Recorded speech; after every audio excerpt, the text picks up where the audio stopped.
E aí galera, tudo bem?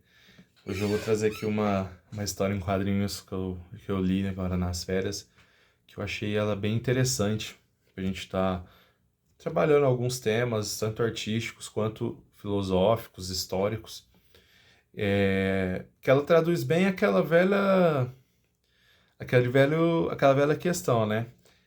É a arte que imita a vida ou é a vida que imita a arte? Então, essa é uma história em quadrinhos, vou mostrar aqui pra vocês, que é a do Justiceiro com o Homem-Aranha, Justiça em Dobro, que ela traz essas reflexões. É uma revista que foi publicada em 91, né, dezembro de 91. Ela é categorizada, né, uma história em quadrinhos, mas como uma graphic novel, tá? Ela é toda em preto e branca, um papel tipo de jornal mesmo. É bem clássica, né? Essa história em quadrinhos mais antigas. E ela tem um título, as histórias bem, assim, já começa bem impactante, chamado Fé Cega. Temos a parte um e a parte 2 dentro dessa história. E ela já começa falando sobre a Segunda Guerra Mundial. Né, que na Europa, mais precisamente na Alemanha, né, tínhamos o regime, né, vocês sabem. Eu não vou falar porque às vezes o TikTok, o YouTube e o Instagram, onde eu vou postar, eles podem cortar o vídeo, tá? Ou censurar. E aí eles mostram, né, aquela certa pessoa do bigodinho, que algumas pessoas, né, fugiram e foram para a América do Sul se refugiar. E aí no decorrer da história, essas pessoas da América do Sul, elas vão para a América do Norte, né, mais precisamente para os Estados Unidos. E lá elas continuam adorando o regime. E elas começam a atrair seguidores e fazer comícios e tudo mais em praças públicas, né?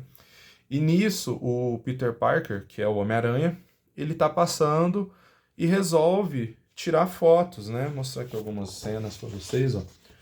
É muito bem desenhada, pessoal, ó. As falas também são curtas. É uma revista muito boa, muito legal, né? Aqui a gente tem o JJ Jameson,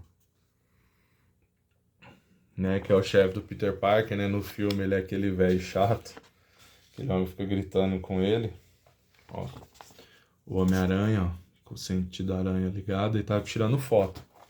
E aí ele tira essas fotos e manda pro jornal. E o jornal publica, fazendo uma reportagem sobre aquilo. E só que esse cara, esse líder, no decorrer da história, né? Ele se coloca como um salvador, um representante de algo maior, né? Que o cara que vai trazer de novo, e aí ele começa a questionar que o jornal não entendeu a mensagem dele. E a gente começa a fazer um link aí com muitas coisas, com muitos fatos históricos, e tanto mundiais quanto da nossa história recente no Brasil. Que é o que? A mídia é sempre atacada. Se o cara vai e fala alguma coisa, é a mídia que é culpada por não estar passando a mensagem adequada. Mas se ela tá filmando e tá vendo ali o que o cara tá falando, não é a mídia, é a pessoa que tem ideias boçais, né? Ideias que não que, que não tem nexo, né? Então, a gente vê na história recente de líderes políticos e religiosos atacar a imprensa por causa de falas que eles próprios propagam. Então eu filmo a pessoa falando, faço uma reportagem em cima do que ela está falando, mas a mídia é culpada. Culpada por quê? Por não passar pano, por não ser a favor do que você fala, né? Então a gente vê que é muito atual. Uma revista da década de 90, né, 91, mais de 30 anos, eu estou trazendo para o contexto atual. E se a gente pegar, né, na nossa história, né, total, a gente vai achar vários casos muito parecidos, que é o que acontece. A mídia é a inimiga número um de muitas pessoas, a mídia tem os seus erros, mas ela de alguma forma é um meio de comunicar o povo. Então, quando ela se coloca pondo esses elementos da pessoa, do que ela está falando, sem fazer sensacionalismo nem nada, ela não é culpada. A pessoa que é.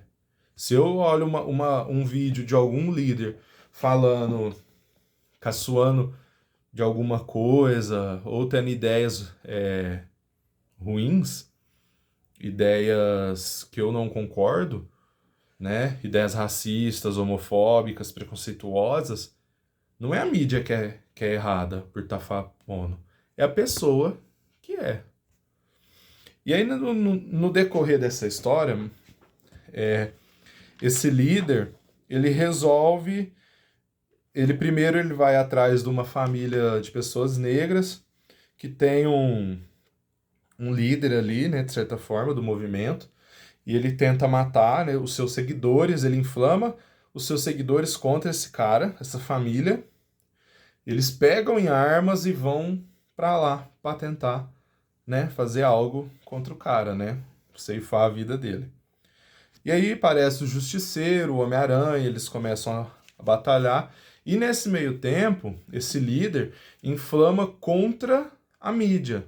E aí ele vai no prédio do jornal lá do que o Peter Parker trabalha. E tá a Mary Jane lá, que é a mulher do Peter Parker. E ele começa a fazer reféns, todos armados. E aí e aí a gente vai tendo o desenvolvimento, né? Falando mais desse personagem. Que ele é um líder, que ele vê o chamado, que ele ouve um chamado de dos anjos, de um ser superior e tudo mais. Inclusive, eles tiram a vida, né, de pessoas que estão ali trabalhando. Que as pessoas esquecem, né? A gente critica a mídia, fala da mídia, mas são pessoas que estão trabalhando honestamente. E a partir daí, o Homem-Aranha e o Justiceiro vão lá para salvar essas pessoas também. E aí ele quer que a mídia publique que a mensagem dele é boa.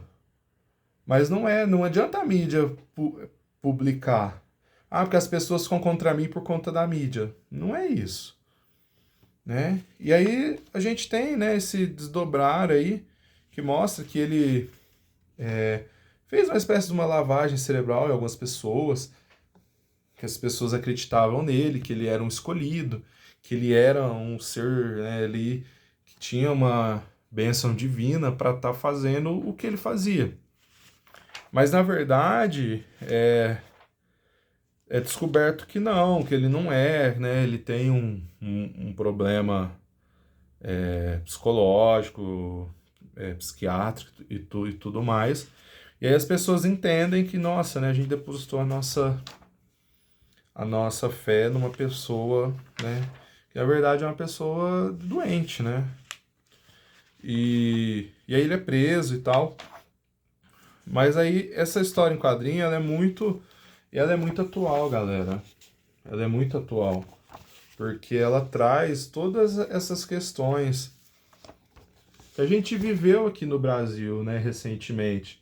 Nos últimos 4, 5 anos aí, a gente viveu algo parecido. Não nessas proporções, lógico.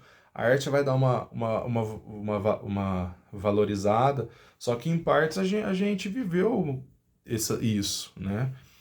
Então é muito interessante a gente ver, né, pegar uma história da década de 90 ali, no começo dos anos 90, que já trazia esse tipo de coisa, né? E a gente traz para o nosso contexto. Aí fica aquela velha questão. A arte imita a vida ou a vida imita a arte? O que vocês acham? Então, pessoal, isso é para falar dessa revista que eu adorei. Depois eu vou ver se eu acho ela digital para estar postando, eu vou deixar nos comentários o link, tá? Para quem quiser depois estar vendo.